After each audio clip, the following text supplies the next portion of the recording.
నమస్తే, welcome to Sakshi exclusive. Hi friends, దేశవ్యాప్తంగా సంచలనం సృష్టిస్తున్న గణాంకాలు ఇవి.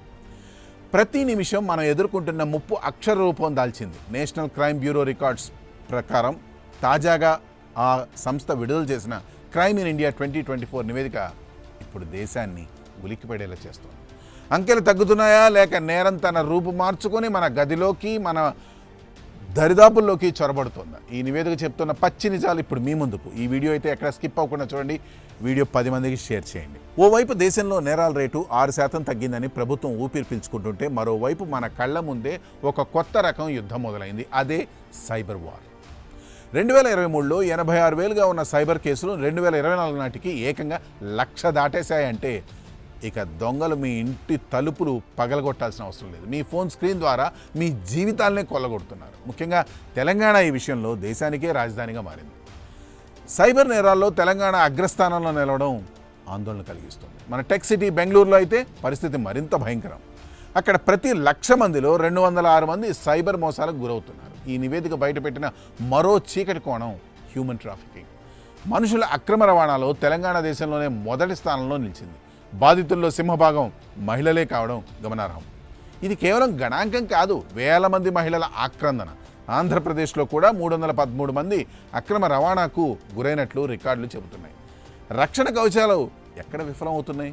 గతేడాది దేశవ్యాప్తంగా 1,70,000 మందికి పైగా ఆత్మహత్య చేసుకొని తనువు చాలించారు. ఇందులో మన ఐటీ హబ్ బెంగళూరు రికార్డు స్థాయి మరణాలతో దేశంలోనే అత్యధిక ఆత్మహత్యల నగరంగా నిలిచింది. ఐటీ ఉద్యోగులు, విద్యార్థులు ఎందుకు బలవన్మరణాలకి పాల్పడుతున్నారు? ఒత్తిడి మన ప్రాణాలను తోడేస్తోందా? యువతను పట్టి పీడిస్తున్న డ్రగ్స్ భూతం ఇప్పుడు మరింత కోరలు చాచిందా? గత ఏడాదితో పోలిస్తే డ్రగ్ ఓవర్డోస్ వల్ల చనిపోతున్న వారి సంఖ్య ఏకంగా 50% పెరిగింది.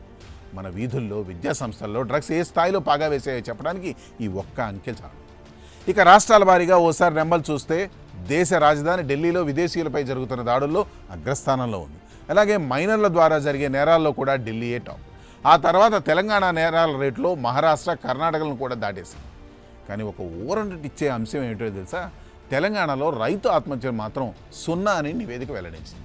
ఇక కర్ణాటకలో నేరాలు తగ్గుముఖం పట్టిన వైలెంట్ క్రైమ్స్ అంటే హింసాత్మక నేరాలు మాత్రం పెరగడం భయాందోళన కలిగించే విషయం.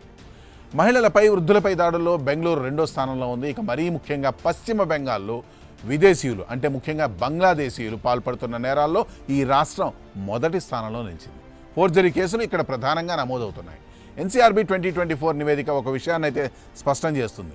నేరం అడ్రస్ మారుతోంది. వీధుల నుండి ఇంటర్నెట్లోకి, శారీరక దాడుల నుండి మానసిక ఒత్తిడిలోకి నేరం పరివర్తన చెందుతోంది. అంకెలు నేరాలు తగ్గుతున్నాయని చెబుతున్నా మన చుట్టూ ఉన్న ప్రమాదాలు మాత్రం కొత్త రూపాల్లో పొంచి ఉన్నాయి. జాగ్రత్త భారత్, మీ డిజిటల్ భద్రత, మీ మానసిక ఆరోగ్యం ఇప్పుడు మీ చేతిలోనే ఉంది. That's all for today. This is Harikrishna signing off for Sakshi exclusive.